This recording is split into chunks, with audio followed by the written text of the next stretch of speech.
Kowe wis gawa pusaka Kyai Cunda Manik.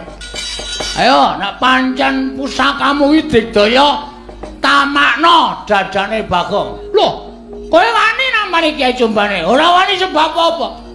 Pusaka ampuh karo ora gumantung kowe. Ning gumantung kelakuane sing duwe pusaka. Nek kelakuane sing duwe pusaka kuwi elek, tumindake angkara budi candala, pusaka sing ampuh ora bakal ana dayane apa-apa. Ora percaya? Bisa dibuktikan. Silakan.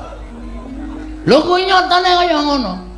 Kabeh-kabeh kuwi mung gumantung ana kersane sing gawe urip. Ampuing pusaka, ampuing menungsa, malarti papan panggonan ki mung gumantung karo sing gawe urip. Hah? Wis tau ngerti critane Nabi Musa? Loh. Pendhita ora tau menyang pengajian.